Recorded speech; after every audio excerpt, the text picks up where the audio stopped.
Hey, welcome back, guys. And as you saw, I am excited to get this camper out of here because all I want to do is work on that 94. Just wanted to get it polished. I want to fix every leak it has. I just want to work on it. I think it's just, I love working on those older trucks and bringing them back to life. And yeah, so I'm gonna get this camper started, I guess. It's gonna be about 3 or 4 day job, but I'll give you guys a little kind of walk around what I'm going to do to it. It's quite labor intensive, I should say, which is okay, but I will, yeah, I'll give you a little rundown. So, exterior here, every bead of silicone is coming off. I will be taking the jacks off, regreasing the motors, regreasing the worm gear inside. And I'll show you guys up on the roof. So up on the roof here, it's dirty. It's gonna need a good scrub once I'm done. But this sealant right here, it is a fiberglass sealant. It's meant for fiberglass. It's not just your average sealant. It needs to come off, and you use a heat gun and a scraper, and you sit there, and it takes you, probably 40 minutes per vent, and on a good day. But the one thing about this camper, is that it sat undercover its whole life. So I guess they never realized or needed to ever reseal it. And you can usually, if you clean it up well enough, get like the stuff that's flaking off and stuff, you can usually reseal it up to 3 times before you have to take it all off completely. And this is a good like case of that. It's not, they've obviously resealed this right here, but I'll be taking that stuff off, but I'll be leaving this. And yeah, I'll just be getting anything that's flaking like this. Take all that stuff off. I'll take all this stuff off around here, but yeah, I will, gotta replace that. Yeah, I'm gonna get it cleaned up. I think by the end of the day, it should have new sealant down. And then to get the straight lines like Bigfoot does from the factory, you just tape everything off. And I'll tape probably a 1/4 inch bigger than what is on there, just to get that extra bit of coverage on it. And then yeah, vent all these 3 same color vent covers here. They're all cracked, so they need to be redone or just put new ones on. But yeah, I got the solar panel unbolted. I'm gonna do around those mounts, and then yeah, this is a pretty simple roof. These 9.6s, there's not really much to them. Sometimes they come with like some of the skylight, and they're a really big pain in the butt to do because it's just the way they're mounted on there. There's so many screws, so the sealant comes off in like inch increments, and yet it's a 3-foot skylight. So yeah, those are a bit pain in the butt, but this one doesn't have one, so I don't have to worry about that. And yeah, I'm just gonna jam out and kind of cruise away and update you guys as I go.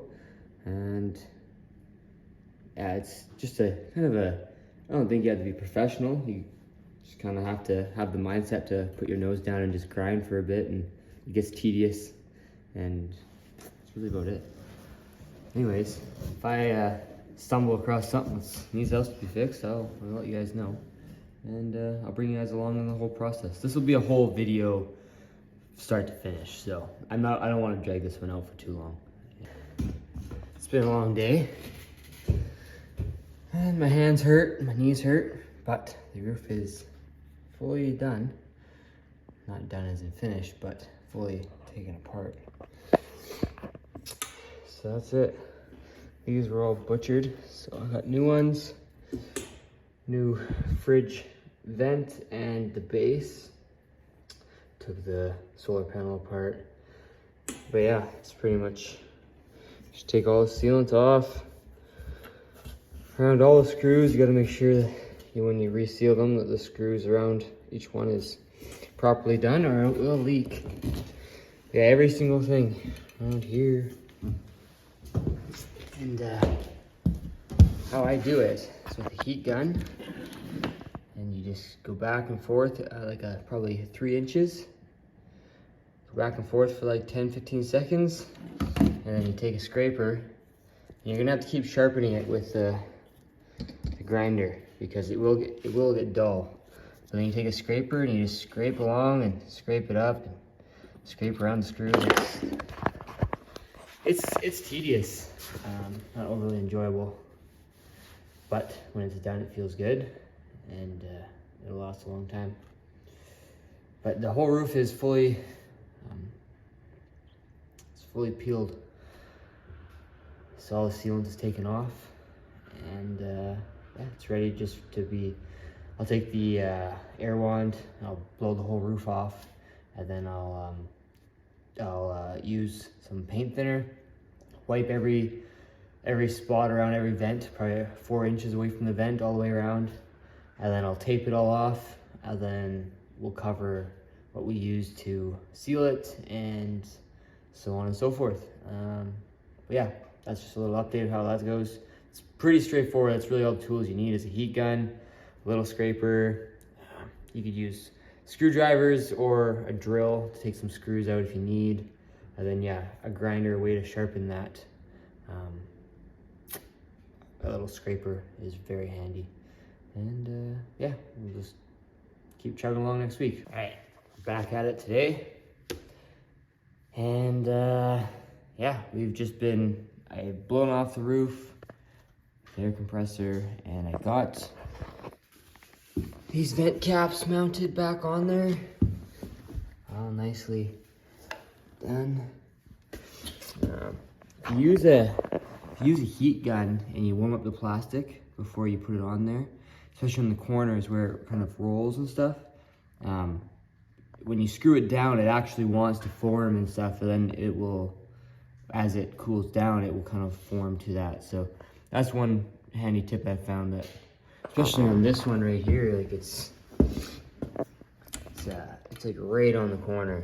So you try to help the bulging as much as you can. But I just need to wipe around every vent, and then I'm going to tape everything off, and yeah, from there I'll show you a little process once I get there. But yeah, you just use a scraper and you just slap it on there, and it's a little bit of a tedious process as well, but it goes twice as fast as taking it off, that's for sure. And then the roof will be done, and I will move on to the outside, and hopefully I can I think I can have the whole camper stripped today, all the silicone, and then I have to clean every section before I put new silicone on. So there's a few steps to it for sure, but coming along, and yeah, I'll just keep updating you guys as I go. All right, so right before I'm about to wipe everything down, it's paper towel, just a couple pieces folded together, and you pour a good patch on there, and you wipe as much as you can, probably like this much, and then I'll tape probably to like right about there, a 1/4 inch past the old line, and yeah, you'll put your stuff, I'll show you, but you'll put your stuff right in between there, and then if it gets on the tape, you rip it off, you have a nice straight line. But yeah, just wipe this nice. Doesn't have to be super perfect, like just wipe it good, and it just gets any of the grease, oil, anything that's on there, takes it off, and that stuff just really adheres to it that much better. But yeah, I'm gonna wipe this all down and tape it off, and then we'll go from there. All right, so that's what it looks like, all taped off. These ones you gotta kind of do in a hexagon kind of shape, just because you can't really do a nice square, but at least you have straight lines. But yeah, I'll go grab the sealant and the scraper and start laying it down, and I'll show you guys how to kind of go about doing that. All right, I'm going to cover kind of as best and explain as best I can about how to apply this stuff and the stuff you need. So This right here is the stuff you need. It is for fiberglass roofs. It needs to have the fibers in it. It's just meant for fiberglass. If you're going to do rubber roof, you're gonna need the rubber stuff. I've never done a rubber roof myself. I just stay far away from them because you know they're just not the greatest. So I love my Bigfoots and my Northern Lights, and that's probably it. That's all I'll ever do. But yeah, so here we go. We got our, it's just a scraper, like a 3-inch scraper. And you just get a good amount on there, like so. And then just put it down and spread it around. Thicker the better. And yeah, you kind of just get it in the spots you can and make sure all the screw holes. Sometimes if you massage it a bit, it attaches better. Yeah, just, I'd say like a nice, like a good 1/4 inch thick. In most spots, it will be more than enough. It's also easier to take off in the future. Yeah, it's pretty straightforward from here on out.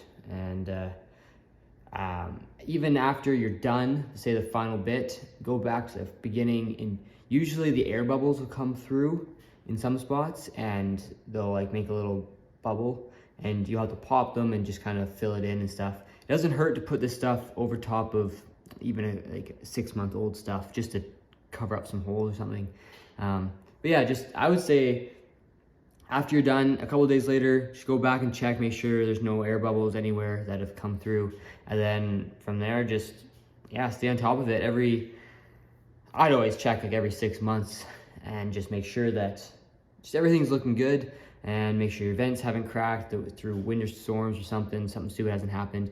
And then, yeah, every 5 years, every 5 to 10 years, giving, if it's outside, if it's stored outside without a tarp, I would do every 5 years to replace your roof, like all the silicone in it or all the sealant around the vents and stuff.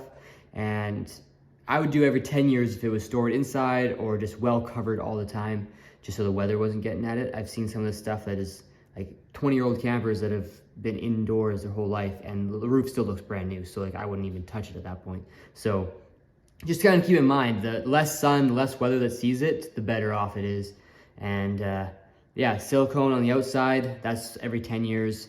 If you redo it all, then in 10 years, you redo it all again, and it'll just last you forever. And yeah, I'm just gonna hammer this out, and then, yeah, I'll give you guys any updates if I can think of it on the way. Well, there you go. All the tape's taken off around everything. And yeah, I'm going to change out 3 vent caps. That one, and that far one are cracked. Right there, you can see right where the screw is.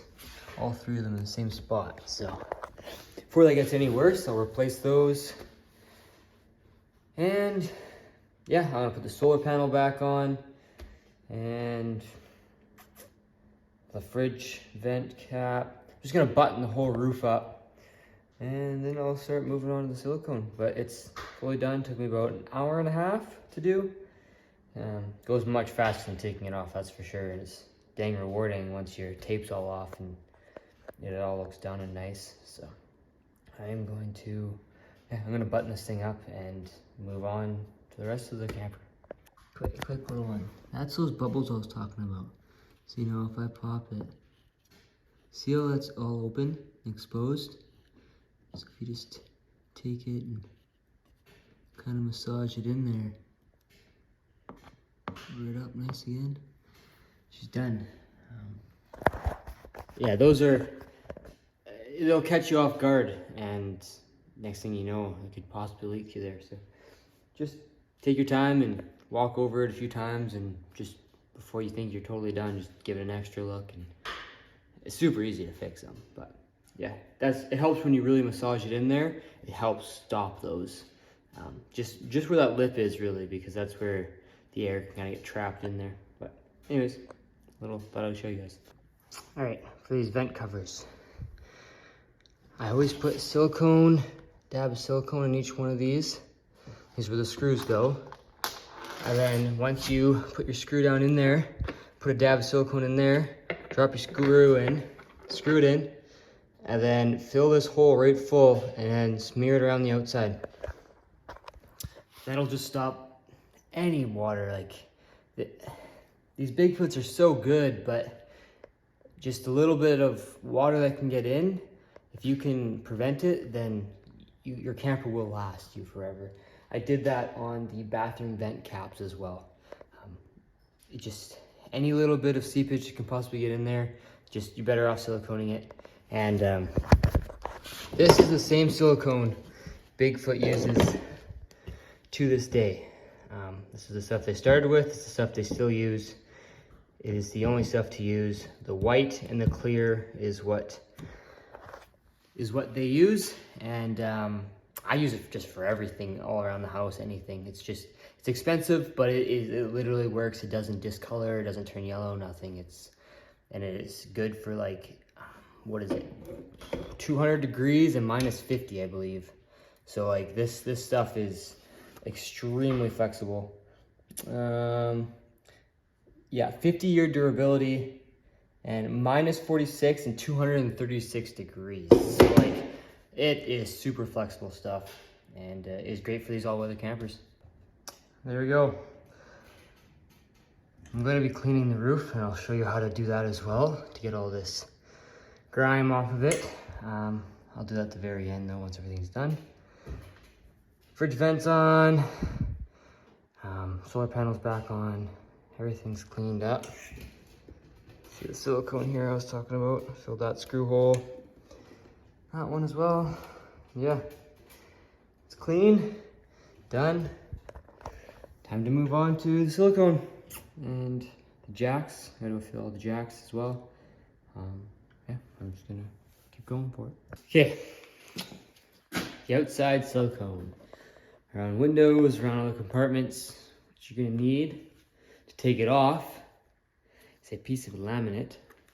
You can get them from most of your hardware stores if they have samples. You can take them, and if they don't have sharp corners, then you're going to need to just take a grinder to them and make them sharp. This is the best way I have figured it out to cut that silicone. You can use all your silicone tools, scrapers, X-Acto knives. This is by far takes the cake and it's free. And all you have to do is take a grinder to it and flatten it out once it rounds the corner. It's pretty straightforward, but a pick is also handy. Sometimes to just get up in there but yeah, you just go ahead and got most of this stuff off, but you just press the corner in there and just go like that. It's not as easy as it looks, but yeah, sometimes you gotta go that way and then that way as well in the flat part. But yeah, it's all, got most of it stripped on this side. These windows never come siliconed, so I take all this off there. Anything that's exceeding past the frame, I will take that off and then I will silicone the whole window as well. Same with that light, it is not siliconed, I will be siliconing that. Yeah, anywhere that has silicone, I just take it off. As you see, I still need to do that, but yeah, I'll just push that in there, just scrape along it, and then go back and do the bottom. It's truly not as easy as it seems, but it does go by fast if the silicone is definitely older. And you'll notice when it's newer stuff, or not even newer, but just not falling apart, it doesn't want to come off very well. But I'm going to do the whole camper and then I'll update you guys on the next step after that. So we're on to wiping everything down, all the silicone's removed. You're gonna take paper towel, some paint thinner, get it wet. I wear gloves just so it doesn't get into your skin. And yeah, you're just going to put a little bit on there, quite a bit I guess, and just wipe every surface that the silicone was. And yeah, it's as simple as literally, this is the quickest part for sure. You just wipe it like that, and you can see where the paint thinner is, and yeah, just wipe away so there's no oil, grease, or anything on there. And yeah, then you take your tube of silicone, caulking again, and I'll get into that one second. Okay, so you're gonna cut your tip about as come on, focus. Might not focus. Yeah, there you go. So you need to cut your tip about that big. It's about, I don't know, it's pretty small. And then, yeah, you're just going to put it in the crack. And depending how thick this is, now there's no gap there, but you get back here, there's a bit of a gap. So that's all on your own discretion, but you put it down, and you're gonna grab your finger, and you're just gonna rub it along here. And you'll know when it starts, if you put too much, then it's gonna start boiling over kinda. So you'll you'll find the sweet spot, but just keep going. And then sometimes you can do the whole sweep. Sometimes you have to take it a couple times.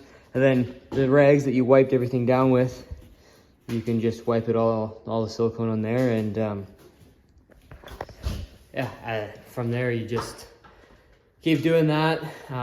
If you do like one side of the camper, wipe the whole one side down and then silicone it all. Just make sure you use the clear where the clear was and the white where the white was. For some reason, Bigfoot says it's there for a reason. So we will just do that. But if you do one whole side, and then you can kind of keep track of where you've wiped and where you've siliconed and stuff like that. But I'm just gonna get to it, and yeah, it's about that. All right, I think that was about 3.5 hours of silicone, and the whole camper is done. You do it enough times, and you do become pretty efficient at it. But it is fully siliconed, and yeah, it looks good. I mean, I don't think really you guys can see. I guess you can see the shine on it, but it's fully siliconed. And do white underneath and then clear on top, don't know why. Now those lights, and all around all the windows. And I just do everything, because why not? All the jack mounts. But yeah, this is the dolly I used. And then you're gonna roll it in, take the jacks off. But yeah, I'll be going through these, not today, but another day. But yeah, I'll take those fully apart, all 4 of them, and I'll show you guys how to re-grease them, what kind of grease to use, and yeah, it's overall pretty easy. And then yeah, I'll put those back in this camper, and it just needs a wash, clean out inside, and yeah, good old wash, and she'll be looking really good. The wash I use it's pretty, it strips everything off pretty much. So it takes like the dirt, all the moss, and then like all like the chalky of the fiberglass off, and it brings it pretty much back to like a factory look kind of, but like right before it needs a polish pretty much. So I will show you guys that step as well. This is going to be a long video, but hope you guys can utilize this information, and yeah, if you ever think of getting yourself a fiberglass camper, you guys can relate back and ask questions. I'm more than willing to ask questions or answer questions. So anyways guys, I'll see you guys when I do the jacks. Okay guys, so when it comes to jacks, they're maintenance heavy. These things love to be maintained. They're not cheap nowadays. A new set of happijacs is $5,000 for the new updated style. Now that changed, I believe, in 19. Now Lippert doesn't make these old style motors and legs, anything. They don't make them anymore. So when these crap the bed, you're sitting there cranking it by hand, or you're spending $5,000 on a whole new setup. Now that includes the motherboard, all the wiring, a new remote, and to mount and the jacks, the motors, everything. So, you know, an hour, 2 hours of your time to maintain these things every 2 to 4 years, depending how much you use it. It really is cheap. And if you can store these inside over the winter, you will be saving yourself so much hassle. I would gladly do that if I were you and you can do it. And I never would support your camper in the winter with the jacks. I would always be putting it on something. But if you can put it on some pallet, something, so it's nice and sturdy, take the jacks off. A, they don't get stolen. A lot of people like to steal these. And B, it saves it from getting moisture inside. And it's sitting for 5-6 months of the year, not even being used, so then now everything's just rusting up. So just maintenance on these things. It really is easy. And yeah, so I'm just gonna go through and show you how I do it. This is a 4500, it is the same for the 48s, for the 41s, for the 42s. They're all roughly the same. Some of them just have more bearings in the worm gear than others. Other than that, yeah, I'm just gonna tear into this. So it's a 3/8 to take these off, and then yeah, we'll get into the inside parts and just go from there.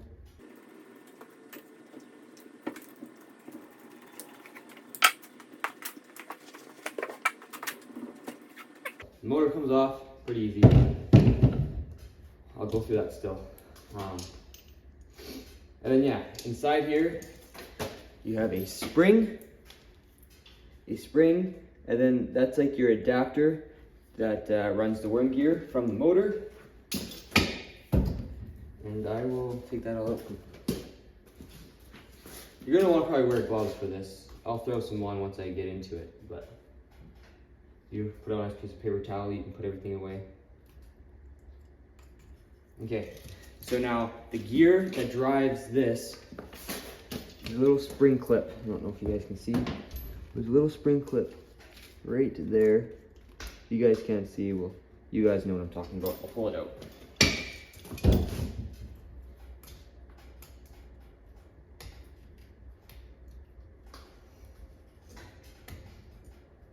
It's right there, little spring clip. And then this should pop out like so. And the gear that drives that should pop out. This is all looking really healthy. Like, there's no rust on that. That's a good sign. This is, like I said before in the video, this has been stored underneath like a lean-to shed for its whole life, so it's in pretty good shape. And then from here, you're gonna want to take some of now the newer happijacs, not the new, but the newer style from these ones even. They have an on-off, like they have a switch here that turns from manual mode to the electric motor. Now these ones are obviously a little bit older, being a 99. I think that came out, I want to say like 2001, 2002, somewhere around there, that era. So these ones don't have it, but we'll take these plugs out so we can get the bottom gear out.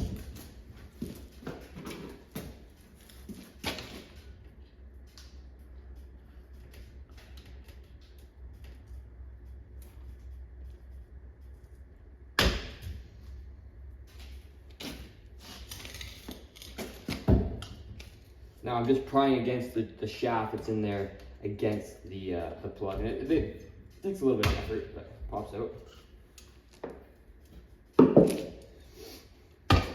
Now, the gear that's in there, now this can be sometimes a very big pain in the butt. The gear is just slides onto the shaft and it locks into a spring pin at the bottom. Sometimes that gear it's seized on that shaft and it can be a fight. If you use like a pick kind of with a 90-degree hook to it, you can get underneath it, and then sometimes you can put vice grips on here and you can hammer it up. Sometimes it also straightens your pick, so it can be a fight. But if they're in good shape to start with, then you shouldn't have a problem with them. Just like this one, just slid right off, hardly any effort, which is nice.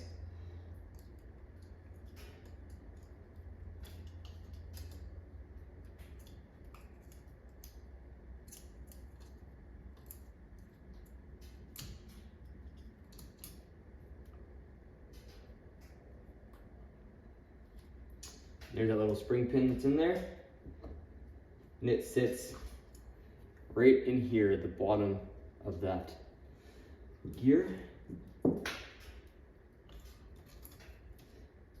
Now there's a washer down in here. Sometimes you just go grab a magnet, you can just put a magnet on it. Any size magnet will do. Oh, a nice bigger one here.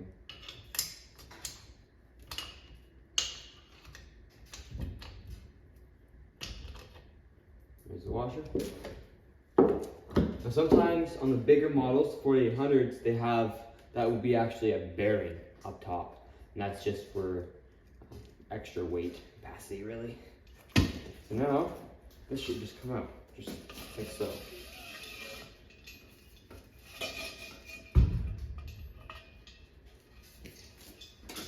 Just like that. So now, you have your worm gear, and then you got your whole ratcheting system for when it's all the way maxed up or all the way maxed down. That's where it ratchets off of.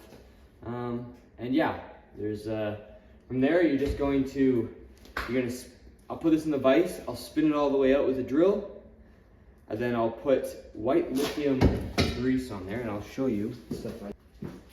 Just this Lucas white lithium grease. That's the stuff you want on there. It's what Bigfoot recommends. Bigfoot or Happyjac itself. Lots of companies use Happijacs. So yes, Happijac itself wants you to use white lithium grease. And you'll just spin it all the way out, put like just a thin line all the way across the worm gear, and then run it back in. That's more than enough. And then same with this, you'll take some of these washers and stuff off of here. Some washers. There'll be a bearing in there. And you want to make sure all that stuff's in decent shape. Now, some of it does get seized and rusted up. And clean it up the best you can and put as much grease in there. I would say you can just run it until it actually fails. You can still buy some parts for these. The bearings, some of the gears, you can still buy it. So if you can source that, then great. If you notice that they are bad, then I would try to source some yourself. But just for the future, like say next year you go to service it and then you can replace the bearings at that time. But yeah, it will still work. It just might not be as fast as the others, kind of thing. But yeah, go through all that, re-grease it. This, you can twist this and that spring will kind of spring up. You can just pump grease, put a little bit of grease in there, just put it down, spin it around. Yeah, anyways, from here on, you can wipe the old stuff off too if you want, but if it's in good shape like this stuff is, then just leave it. And from here, I'm just going to grease it up, and then just reassembly, and then I'll show you the motor from there. Okay, what I found a tip is you just put a drill on there.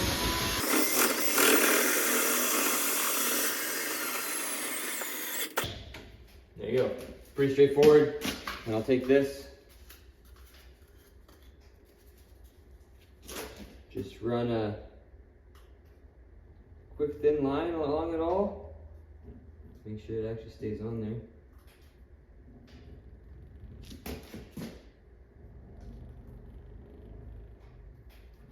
Like so. Screw back in there. Don't go too fast or it'll all fall off.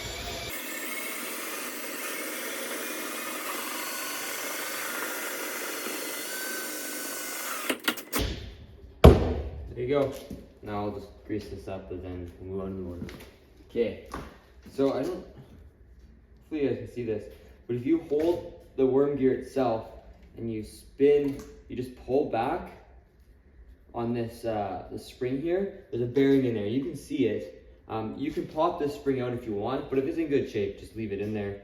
Spritz some grease in there, and then just make sure you twist it back and give it a couple of good spins back and forth. And yeah, it'll work its way in there and stuff. But yeah, from here I'm just gonna slide it back on the tube.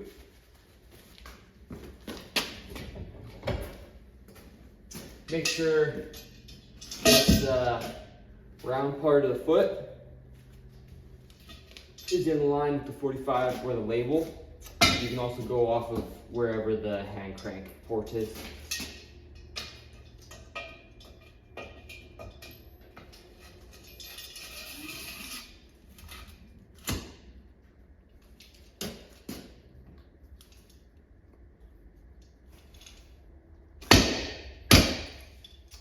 there you go. And then, yeah, you can reassemble just the way you took it off. Maybe get some of it, a little bit of a wipe down. And then, yeah, you'll just lube everything up as you put it in. I just squirt it in there a bit. It'll work its way around. But yeah, I'm just going to do the motor now. So for the motor itself, you take this.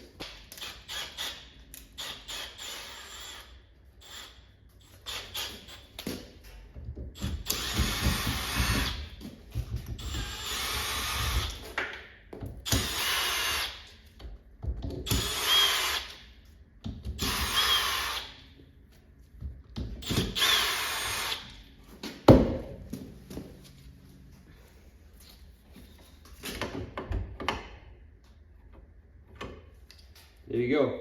So this one's in like excellent shape, which is really good to see. You don't always get it like that. But from here, you're gonna wanna, so you can't really take this motor apart. They're really hard to, but if you can spray some like fluid film, any like WD-40, anything, down along the shaft, it'll ride into that bearing there, and there's a bearing here and there's a bearing at the bottom here, and usually the bottom one's the one that seizes up, but yeah, if you can at least get the top, it's the best you can really do. But once these motors get moisture in them, you're pretty much foobarred. So just trying to keep these sealed as much as possible is the best way. And then when it comes to the gear set, just take each gear set apart. They all come out.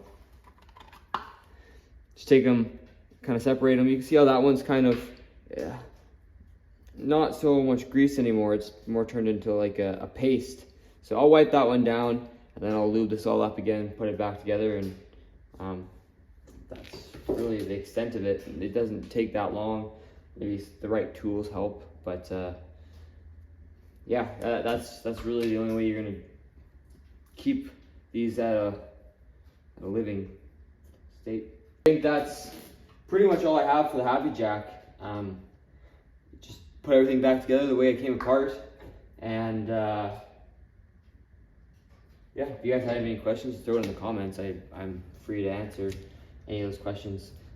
Putting these back together with these screws, you don't tighten it too much because you'll crack these corners and then moisture will get in there.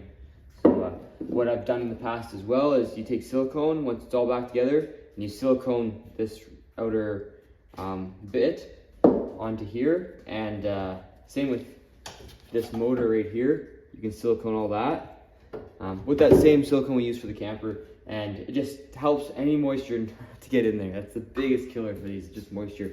If you rather just pack the thing right full of grease, go ahead, because then the moisture has a hard time finding its way. But yeah, I'll put it back together, and that's pretty much all you have to do for the Happy Jacks.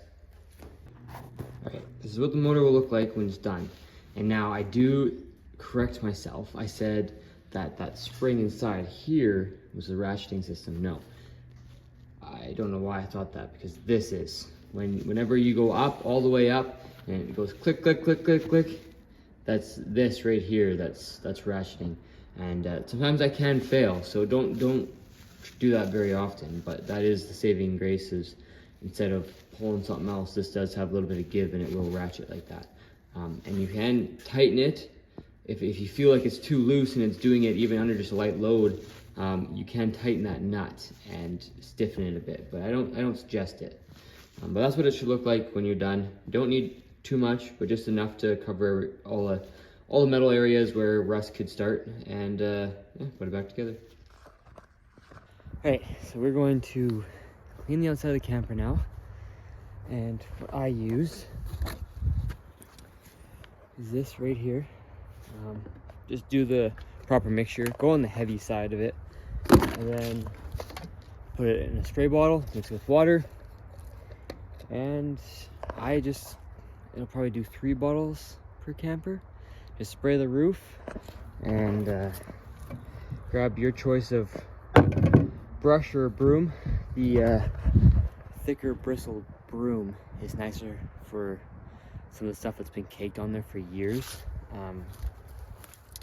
And then just a brush usually just gets the outside or whatever the case may be. But yeah, just give it a rinse and scrub the crap out of it.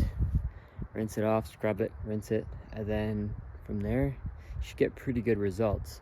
Now I'll guys just show you what the aftermath looks like. But yeah, this camper is all outside, sitting on sawhorses. Looks good. I trust it 100% in snow and rain now. After I reseal them, I won't tarp them usually, unless it's like staying there all winter, but I expect it to sell pretty quick. But yeah, I'm just gonna get to it. Now I will say, do the roof first, scrub the roof. You're gonna need obviously a bucket of water to put your brushes in, but definitely do the roof first, and then you can clean the outside. Once everything from the roof is dripped down the sides, you do the outside first and then do the roof. You'll just have dirty marks all over your camper. So do the roof first and then yeah, do the outside after. So that's scrubbing for like, I don't know, a minute. That's not scrubbing. So you see how gross that all is, all that? Now it's all gone. So it really brings it back to life. Just a massive difference. Look at that.